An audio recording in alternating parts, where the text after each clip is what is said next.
Presiden terpilih Prabowo Subianto segera bertemu dengan Ketua Umum PDI Perjuangan Megawati Soekarno Putri.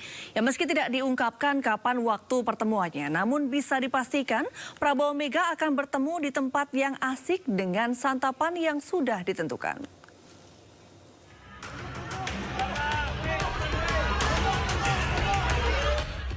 Presiden terpilih Prabowo Subianto diagendakan segera bertemu dengan Ketua Umum PDI Perjuangan Megawati Soekarno Putri. Hal itu disampaikan Ketua DPP PDI Perjuangan Puan Maharani. Pertemuan keduanya berdasarkan komunikasi yang telah dijalin antara Partai Gerindra dan PDI Perjuangan secara intens. Menurut Puan, Prabowo dan Megawati akan bertemu di sebuah tempat yang asyik, meski belum ada kepastian kapan waktunya. Insya Allah akan segera kita adakan pertemuan antara Ibu Mega dengan Pak Prabowo dalam waktu yang timingnya tepat. Timing tepatnya itu kapan sih Mbak? Kalau boleh tahu, karena ini jadi saling tunggu-tungguan ya? Ya nggak saling tunggu-tungguan kan, beliau berdua mempunyai jadwal yang sama-sama sibuk. Namun kita sudah bicara juga bersama-sama yang bisa saya sama-sama pahami, beliau berdua sama-sama berkeinginan untuk saling bertemu. Ketemunya di mana Bu rencananya? Di tempat yang asik. Hal pertemuan Prabowo dan Megawati juga dikonfirmasi oleh Ketua Harian Partai Gerindra, Sufmi Dasko. Bahkan Dasko memastikan santapan yang akan disediakan untuk pertemuan Prabowo Megawati sudah ditentukan. Sebenarnya begini, komunikasi sudah dijalankan, tetapi kemudian masalah tanggal, masalah tempat, ini juga masih dipastikan karena masing-masing saling mencocokkan. Yang pasti soal makanan sudah ditentukan, itu aja. Oke? Sebelumnya, Prabowo Subianto dan Megawati Soekarno Putri disebut-sebut akan mengadakan pertemuan sebelum pelantikan Presiden dan Wakil Presiden terpilih pada 20 Oktober mendatang. Dari Jakarta, Tim Liputan iNews melaporkan. Ya, pemirsa, pertemuan Megawati dan Prabowo hanya menunggu waktu. Apa yang akan dibahas? Sudah bersama kami Wasekjen Partai Gerindra Bapak Andi R. Wijaya, juru bicara PDI Perjuangan Bapak Seno Bagaskoro, dan pengamat politik Bapak Nyarwi Ahmad. Selamat sore Bapak-Bapak. Selamat sore Pak Reni. Selamat Sore Mbak Reni. Ya, saya Sore Mbak Seno, Bang Nyarwi. Ya. Selamat sore semuanya. Saya mau tanya ke Pak Andi dulu nih. Kira-kira Pak Andi udah ada bocoran belum kapan nih pertemuannya akan berlangsung? Apakah sebelum pelantikan atau setelah pelantikan, Bapak? Yang beredar sih sebelum pelantikan, Mbak. Sebelum Tadi pelantikan? Pak Dasko sudah, ya. Tadi Pak Dasko sudah mengatakan beberapa tim sudah diutus untuk melakukan komunikasi ya, menentukan tempat dan waktu. Nah, tadinya mau di Tengku Umar apa di Kertanegara, tapi sepertinya tidak di dua tempat itu dan akan di tempat yang lebih netral gitu. Apa harapan dari pertemuan dua tokoh bangsa ini, Pak? Harapannya ya harus ada ultimate goal ya. Ini kan dua tokoh, dua presiden, ya pemimpin partai besar, ya sama-sama memiliki sejarah panjang dalam perpolitikan Indonesia, bahkan pernah berkoalisi. Ya, Pak Prabowo ini kan koalisi pertama dengan PDIP tahun 2009. Gitu. Jadi itu menjadi backbone komunikasi. Ya, bagaimanapun juga Ibu Mega ini memiliki pengalaman yang panjang, baik memimpin partai maupun memimpin negara. Dan Pak Prabowo pun juga saat ini menjelang pelantikan ini memerlukan beberapa ilmu-ilmu, masukan-masukan, juga dorongan-dorongan ya, dalam melakukan percepatan pembangunan ke depan. Tentunya kan Ibu Mega ini tidak hanya sekedar pemimpin atau mantan presiden, tapi beliau juga guru bangsa ya, yang memiliki pengalaman panjang dalam mengelola negara. Jadi itu backbone pertemuannya seperti itu, Mbak. Bahwa nanti ada misalnya bergabung di pemerintahan atau saling memberikan dukungan dalam bentuk lain, itu soal setelah itu. Gitu. Tapi yang paling penting adalah ini kan semangatnya konsolidasi nasional. Ya. Pak Prabowo ini selalu mengedepankan gotong royong, persatuan nasional, itu yang paling penting. Gitu. Jadi di depan tadi saya sudah mengatakan bagaimana latar belakang Ibu Mega, Pak Prabowo ya. Ini yang dan DNA Gerindra ini kan dekat dengan PDIP ya. Tadi saya sudah katakan pertama kali koalisi di Pilpres 2009. Padahal kalau mau oportunis waktu itu kan Pak SBY incumbent. Gitu. Jadi kalau gabung udah pasti masuk pemerintahan Pak SBY. Tapi kan enggak. 2012 juga demikian. Pak Prabowo dorong Jokowi, yakinkan Ibu Mega agar dorong Pak Jokowi untuk gubernur DKI misalnya. Jadi itu yang menjadi backbone komunikasi. Saya kira itu sih Mbak. Pak Andi, kalau selain silaturahmi dan sharing session seperti yang Pak Andi tadi sebutkan ya, apakah pertemuan ini akan menjadi ruang negosiasi nih dan sekaligus kompromi kepentingan ekonomi politik? Kompromi atau negosiasi nanti di perjalanan diskusi ya. Jadi kalau itu kan tergantung prinsipal. Nah, prinsipalnya dalam hari ini kan Pak Prabowo dan Bu Mega. Nah, bagaimana negosiasi, kemudian kemudian tawar-menawar seperti apa, itu kan nanti prinsipal yang menjalankan gitu. Tapi semangatnya dilandasi dari tadi gitu. Jadi masing-masing ini memiliki DNA yang dekat dalam politik gitu. Yang berikutnya adalah tantangan ke depan ini kan tidak ringan juga gitu. Jadi problem-problem atau tantangan-tantangan yang muncul nih pasca pelantikan ini kan nggak mudah juga. Karena itulah itu yang nanti akan menjadi tema. Jadi masukan dari Bu Mega ini kan sangat berguna sekali bagi modal kepemimpinan Pak Prabowo ke depan. Bahwa nanti terjadi negosiasi atau tidak, itu tadi di depan sudah saya katakan pasti ya mungkin aja bisa terjadi atau mungkin tidak gitu. Jadi kan itu kan sesuatu yang unpredictable bagi kita yang tidak terlibat dalam pertemuan langsungnya gitu. Prinsipalnya kan Ibu Mega dan Pak Prabowo ya. Tentunya kalau kita memprediksi bisa saja terjadi. Itu sih. Nah itu kalau tadi itu respon dari Pak Andi dari Gerindra. Nah sekarang dari Pak Seno nih dari PDIP. Kira-kira tujuannya apa nih pertemuan ini? Apakah akan ada negosiasi atau hanya pure silaturahmi? Silakan Pak Seno.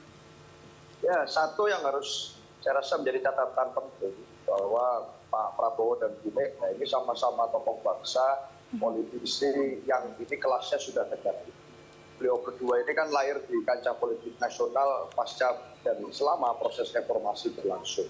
Sehingga mengarungi sejarah politik bangsa itu saya rasa sudah banyak pengalaman yang dilalui baik bersama maupun di dalam posisi yang diametral dalam konteks pilkada maupun pemilu pilpres. Jadi saya rasa pengalaman panjang ini mengantarkan beliau berdua ke tokoh yang saya kira sudah bukan level kaleng-kaleng lagi.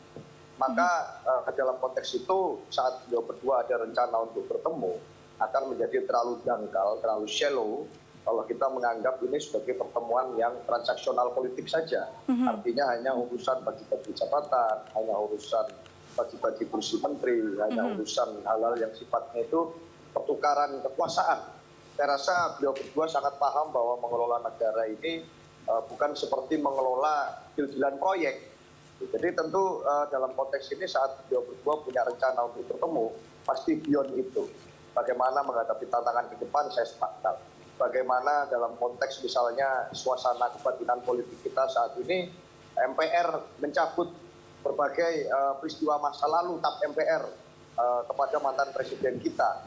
Ada Bung Karno di sana yang kami punya satu kepentingan jelas tentang ideologi Bung Karno, yang itu TAP MPR tahun 66 dihapus oleh Majelis Permusyawaratan Rakyat. Lalu bagaimana tidak lanjut dalam konteks tersebut, dalam konteks kenegaraan dan konstitusi. Buat kami berbagai persoalan itu penting. Lalu bagaimana kebijakan ke depan bisa berpihak kepada rakyat. Bu Mega baru saja pulang dari Rusia beberapa waktu yang lalu, bicara di depan forum rektor di Rusia untuk bicara tentang tantangan AI. Nah, bagaimana dalam konteks itu nanti kemudian Indonesia akan mampu thriving di sana. Nah, dalam konteks itu kita harus memahami bahwa Ibu Mega dan Pak Prabowo kan juga sesama ketua umum partai. Satu PDI Perjuangan, satu Gerindra. Komunikasi selama ini berjalan baik secara kelembagaan dari dua partai ini. Pilkada ini jadi satu contoh bahwa dari 545 daerah yang kita menggelar pilkada, lebih dari 9% PDI Perjuangan bekerja sama dengan Partai Gerindra. Jadi buat kami dalam konteks demokrasi yang sehat, pertemuan antara ketua partai, pertemuan antara tokoh bangsa ini adalah sesuatu yang positif dan tidak bisa direduksi maknanya hanya sebagai pertemuan politik transaksional. Kalau kami pandangannya di situ. Oke, kalau boleh berandai-andai nih Pak Seno, Gerindra dan PDIP ini kan memiliki ideologi yang sama. Nah, apakah mungkin kalau ada tawaran, PDIP menerima tawaran bergabung ke pemerintah? Ya kalau bicara ideologi harusnya semua partai politik berpijak pada ideologi yang sama, yaitu Pancasila kalau di Indonesia. Tapi kan memang metode juangnya yang berbeda-beda, pandangan politik dan sumbernya yang berbeda. Nah kita memang menyadari bahwa dalam konteks itu sebenarnya hubungan baik harus dijalin kepada semua pihak. Bahwa hubungan baik itu tidak harus otomatis berkorelasi dengan urusan jauh bagi kekuasaan. Itu adalah sesuatu yang baik dan diharapkan oleh publik. Artinya kita punya sebagai partai politik, kita pernah punya pengalaman kedua-duanya. Baik di dalam pemerintahan, mengelola pemerintahan, memiliki kader yang ditugaskan menjadi presiden, termasuk berada di luar pemerintahan. Dan kami pada saat di luar pemerintahan di era Pak SBY misalnya, juga tidak serta-merta, kami ini langsung semua kebijakan kita sikat, kita lawan. Kebijakan-kebijakan yang pro rakyat, kita anggap berpihak pada publik. Juga bersama-sama kita bela, kita dukung. Demikian pula pada saat kita berada di dalam pemerintahan. Kalau ada kebijakan-kebijakan yang sekiranya tidak berpihak pada rakyat, ya pasti kita teriak. Masalah ekspor beras misalnya, yang itu terjadi di era Pak Jokowi. Lalu kemarin ini ada lagi ekspor pasir laut. Itu hampir semua fraksi itu di DPR juga berteriak, termasuk PDI Perjuangan yang ikut serta dari awal berteriak soal itu di fraksi. Jadi buat kami berada di dalam atau di luar, garis politik PDI Perjuangan tetap yaitu keberpihakan kepada masyarakat yang memberikan amanat pada kami. Pertemuan-pertemuan itu buat kami, apalagi kalau kelasnya Pak Prabowo, Bu Megawati, ini harusnya beyond persoalan yang sifatnya politik pragmatis. Itu Mbak, terima kasih. Terima kasih Pak Seno. Kalau begitu saya mau lanjut ke Pak Nyarwi nih. Apakah pertemuan Mega Prabowo ini bisa mencairkan suasana politik usai Pilpres nih? Bagaimana menurut pandangan Pak Nyarwi sebagai pengamat politik? Ini saya melihat Pilpres itu udah cair lama. Artinya tidak harus menunggu pertemuan Bu Mega Pak Prabowo gitu ya. Karena elit-elit di kita itu saya lihat mudah cair ya. Dan proses kompetisinya juga berlangsung cukup fair ya, walaupun banyak kritik-kritik di sana. Tapi saya mau membacanya begini ya. Pertanyaannya kan apakah pertemuan ini hanya bagi-bagi kursi? Kira-kira kan gitu yang orang menunggu. Karena itu mengindikasikan apakah PDI Perjuangan itu akan masuk dalam kabinetnya Prabowo Gibran gitu apa tidak, dalam artian eksekutif, pemerintahan di eksekutif. Kalau menurut saya bisa agak optimis mengatakan bahwa pertemuan ini nggak bakalan itu bagi-bagi kursi kalau seandainya itu ada pertemuan kan gitu. Karena tadi itu kalau pertemuan Bu Mega dengan Pak Prabowo seandainya itu dilakukan dan itu nanti prediksi saya juga akan kemungkinan besar terjadi. Kalau hanya sekedar ya pembicaranya bagi-bagi kursi, itu sama persis menurunkan kelasnya Bu Mega dan PDI Perjuangan dan sekaligus menurunkan kelasnya Pak Prabowo gitu ya sebagai presiden elek dan ketua umum Gerindra. Jadi pertemuan yang saya kira saya setuju tadi disampaikan Bung Andi dan juga Mas Zeno ya, itu ini pertemuan punya makna banyak gitu ya. Yang pertama jelas ya, saya lihat ya Indonesia ini kan butuh kepemimpinan politik dan yang kita sudah lewat pemilu dan Pak Prabowo terpilih kan gitu sebagai presiden. Nah tetapi Indonesia juga butuh demokrasi yang harus dijaga bersama-sama kan gitu. Nah saya kira Pak Prabowo, Bu Mega itu punya konsep sama-sama tentang demokrasi. Kalau partai ini juga sama-sama punya genetik yang sama istilahnya Mas Andi tadi ya, atau banyak kemiripan ya dalam basis ideologi maupun karakter keorganisasian. Saya kira itu tidak ada terlalu banyak gap gitu ya dari partai ini. Ini kan seperti partai yang bersaudara saya lihat. Ya bedanya adalah yang satu sedang terpilih punya presiden gitu, yang satunya kebetulan kemarin mencalonkan presiden, calonnya tidak menang, itu saja. Tapi tidak ada persoalan dengan basis ideologi dan hal-hal yang terkait dengan warna ya karakter politik kepemimpinannya, tidak ada saya lihat gitu. Nah di sini yang dugaan saya gitu, pertemuan nantinya itu akan lebih bagus ya kalau misalnya membahas hal yang sifatnya substantif. ya tidak hanya sekedar bagi-bagi kursi, dan itu dugaan saya akan tidak ada pembicaraan itu ya. Karena itu akan mendegradasi ya atau menurunkan kelas dari Bu Mega, kelas Pak Prabowo dan kelas PDI Perjuangan, dan termasuk kelas Gerindra sebagai partai pemenang kan gitu. Pemenang dalam artian presiden ya, pilpres ya. Kalau pileg tentu saja nomor 3 ya di situ. Tetapi yang saya maksudkan di sini ada saya kira dugaan-dugaan ya, misalnya gini dah, pembicaraan terkait dengan komitmen kebangsaan ke depan, bermain atau ruang bermain dalam berdemokrasi. Kalau misalnya PDI Perjuangan gitu mengawal misalnya di parlemen, dan tentu begini ya, PDI Perjuangan itu kalau seandainya anggap saja ya ada yang mengatakan skeptis ya, tergoda kemudian masuk kabinet dan terkooptasi oleh Prabowo, saya kira PDI Perjuangan akan rugi besar juga. Kenapa? Karena simbol demokrasi ya, yang termasuk simbol-simbol suara pinggiran, yang orang bahkan bisa mengatakan suara-suara di luar pemerintahan, kalau dibahasakan, diekstrimkan, suara oposisi gitu, itu tidak terwadah. Yang selama ini itu kalau kita lihat PDI Perjuangan itu kalau di luar itu dapat insentif elektoral juga besar, karena harapan publik juga besar terhadap PDI Perjuangan sebagai partai yang merepresentasikan suara-suara yang tidak terakomodasi itu kan gitu. Nah, saya kira PDI Perjuangan tidak akan bunuh diri juga dalam tanda petik ya. Kemudian dengan gegabah gitu melakukan politik yang kemudian meninggalkan atau menjaga jarak atau terjaga jaraknya dengan masyarakat. Jadi dugaan saya tidak akan itu dilakukan gitu ya. Dan tentu kita berharap ya bahwa pihak-pihak di luar pemerintahan, kalau tidak dikatakan oposisi, itu harus ada untuk menjaga gitu, memberikan masukan-masukan kritis gitu kalau itu diperlukan suatu saat oleh Pak Prabowo. Kenapa? Karena Pak Prabowo ini kan daya tariknya kuat sekali ya, sehingga jangankan partai yang menjadi pemenang yang bergabung, partai-partai yang kemarin tidak ada dalam koalisi Indonesia Maju itu kan dengan mudah juga ya untuk dirangkul ya. Dan ini kemudian kalau terjadi istilahnya konsentrasi yang terlalu tinggi, gemuk gitu ya, itu saya kira membahayakan Pak Prabowo itu sendiri gitu ya dalam mengawal pemerintahannya. Karena pemerintahan yang sukses itu kan juga pemerintahan tidak hanya punya visi yang bagus, tidak hanya dapat legitimasi yang kuat, tetapi juga terselenggara secara demokratis untuk menjaga keberimbangan dan kepercayaan masyarakat. Kan gitu. Ini sangat diperlukan gitu loh. Jadi PDI Perjuangan itu bisa menjadi partai yang di luar pemerintahan Pak Prabowo, tapi sekaligus bisa menjadi penyelamat dalam penyeimbangan demokrasi di Indonesia. Yang itu di masa pemerintahan Pak Prabowo akan menjadi, saya kira menjadi sorotan. Kenapa? Karena di era pemerintahan yang sedang berlangsung ini yang akan habis, itu kan banyak kritik terkait demokrasi, ya terkait akuntabilitas kebijakan regulasi, ya dalam banyak hal seperti itu, ya sehingga muncul istilah-istilah yang seringkali disampaikan teman-teman dari PDI Perjuangan itu autokratik legalisme misalnya gitu, untuk tidak mengatakan sudah pada fase yang katakanlah gejala yang mengarah ke arah otoritarianisme.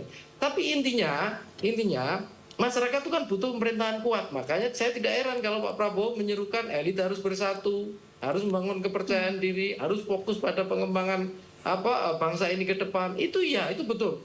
Dan itu harus kita dukung. Tetapi juga ya dalam pemerintahan yang kuat gitu ya, kepemimpinan yang kuat tanpa dilandasi fondasi dengan demokrasi yang baik, itu juga membahayakan dan bisa merugikan. Jadi butuh keseimbangan gitu loh, antara satu sisi strong state, strong government gitu ya, negara yang kuat, pemerintahan yang kuat gitu, tetapi demokrasinya juga harus dijaga gitu kan gitu. Dan PDI Perjuangan itu dibutuhkan sebagai partner kan gitu oleh pemerintahan Pak Prabowo ke depannya, kira-kira begitu. Ya, harapannya kan tidak ada diskusi atau negosiasi soal tawaran join koalisi atau enggak. Tapi kalau misalnya memang terjadi tawaran itu dan ternyata PDIP menyatakan untuk join koalisi, menurut Pak Nyarwi kira-kira bagaimana tanggapannya? Sampai saat ini untuk prediksi saya itu prosentasenya ini susah ya, nggak bisa diukur pakai survei ya. Jadi susah ngitung margin errornya juga ini, Mas Eno, Mas Andi. Karena ini perilaku elit ya, bukan perilaku pemilih. Tapi kira-kira kalau dalam prediksi saya peluangnya itu masih sangat kecil, di bawah 30%. Ya, kenapa? Ada visi besar yang dibawa oleh masing-masing. Ada mimpi besar juga, ya. Ada cita-cita besar yang itu tidak hanya dikorbankan kepentingannya sesaat hanya dengan bergabung dalam atau dapat kursi kan gitu. Saya kira itu tidak akan menjadi pertimbangan Bu Mega dugaan saya dan juga teman-teman di pimpinan DPP PDI Perjuangan. Dan saya kira Gerindra dan Pak Prabowo itu tidak hanya sayang Bu Mega, pasti sayang pada PDI Perjuangan juga dan itu dipandang sebagai aset juga yang sangat berharga gitu dalam mengawal menjaga pemerintahnya ke depan 5 tahun mendatang kan gitu. Jadi kalau ditanya itu sampai hari ini ya dalam pendapat saya itu peluangnya masih sangat kecil. Meskipun bisa jadi ada misalnya orang-orang yang dipandang dekat gitu ya oleh misalnya dengan PDI Perjuangan atau dengan Mega mungkin ditawari di jabatan itu mungkin, tetapi tidak akan mungkin secara institusional menurut saya dalam sampai saat ini pendapat saya ya PDI Perjuangan itu mengorbankan idealismenya ya kemudian mimpi besarnya hanya dengan transaksi politik jangka pendek ya itu menurut saya dia tidak mengorbankan. Jadi kira-kira 30% ya Pak kemungkinannya PDIP untuk bergabung ke koalisi. Nah Pak Nyarwi tadi menyatakan demikian. Kalau menurut Pak Andi bagaimana nih tadi tanggapan dari Pak Nyarwi? Hanya 30% peluangnya kira-kira PDIP untuk join koalisi. Jadi begini, pemahamannya kalau Pak Prabowo itu mengajak organ-organ masuk untuk membantu menjalankan pemerintahan itu bukan berarti untuk menjinakkan. Nah itu dulu, Pak Prabowo tidak ada berpikiran seperti itu. Nah jadi misalkan nih partai politik, misalnya PDIP atau Golkar, ini kan partai-partai senior semua. Sebelum Gerindra ada, beliau-beliau ini sudah ada partai-partai ini. Mereka kan paham mengelola negara.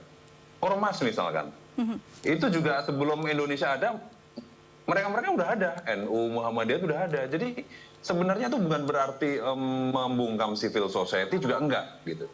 Tapi mereka punya putra-putra terbaik, putra-putri terbaik yang bisa berkontribusi untuk membantu menjalankan pemerintahan yang baik. Jadi pemahaman itu dari Pak Prabowo yang dibawa, gitu. Nggak ada untuk menjinakkan itu nggak ada. Nih ya Pak Prabowo kemarin waktu diklat kader internal, jadi DPR RI terpilih dari Gerindra itu dikumpulin di Hambalang. Pak Prabowo ada kalimat yang bagus. Kalau saya bagus, dukung saya.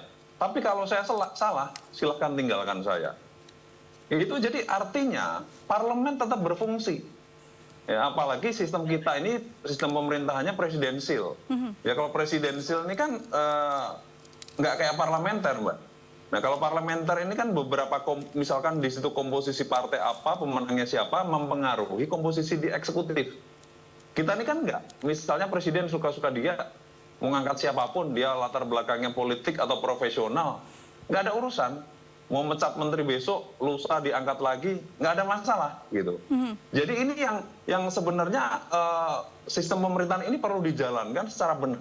Jadi kalau sekarang ini justru dengan jatah-jatahan itu keliru, gitu. Ada jatah ini, partai ini dapat sekian itu sebenarnya keliru.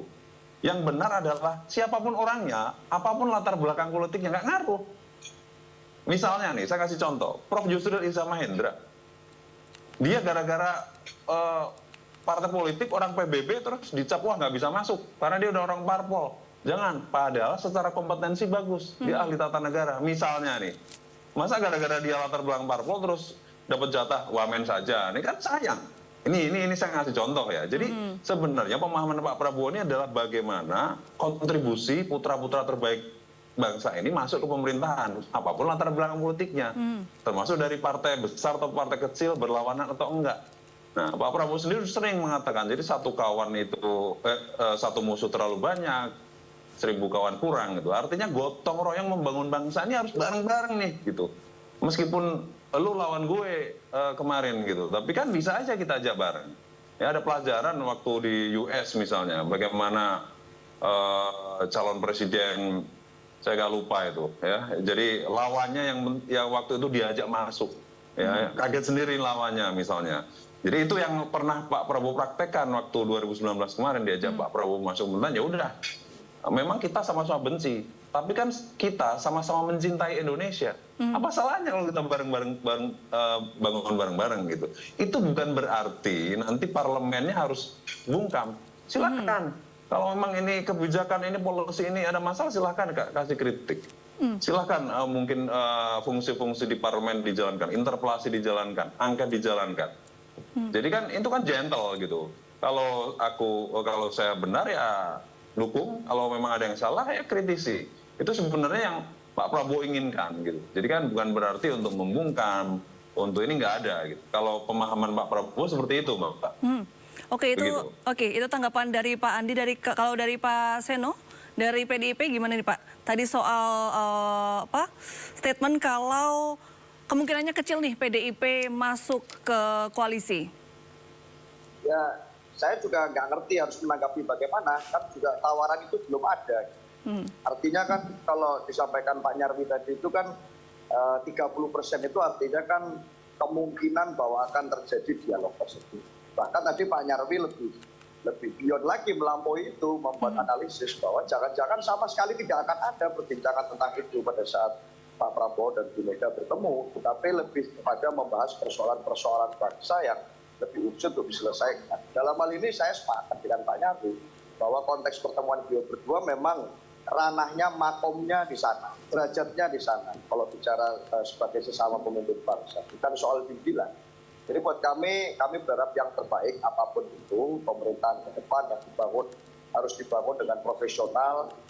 Saya sepakat bahwa tidak berarti kemudian kalau politisi punya KTA parpol itu lantas kemudian otomatis tidak profesional.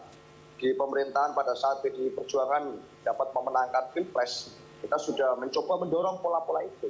Ada figur-figur yang ber-KTA partai tetapi bekerja dengan profesional yang kita ajukan pada Presiden. Contohnya Pak Basuki Hadi Mulyono, Menteri PUPR ini yang ber-KTA PDI Perjuangan tetapi kemudian juga bekerja profesional. Ada Bu Tri Risma hari ini sebagai Mensos yang awalnya wali kota juga dikenal sangat profesional dalam menjalankan fungsi birokrasi. Nah, dalam konteks itu saya rasa best practice itu bisa dilaksanakan, bisa diperbaiki, direplikasi dengan menggunakan metode kepemimpinan pemerintahan yang profesional dan akuntabel. Apapun itu, tapi kan saya tetap tidak bisa menanggapi apakah akan bagaimana respon kami. Orang yang pertama saja tanggapannya belum ada, masa kami ke lagi. Saya rasa itu nanti kita akan ikuti bersama-sama. Itu Mbak Reni, terima kasih. Baik, terima kasih Pak Seno, Pak Andi dan juga Pak Nyarwi. Selamat sore dan selamat beraktivitas kembali. Selamat sore. Bye. Selamat sore. Terima kasih. Selamat sore. Pak Nyarwi, Pak Andi.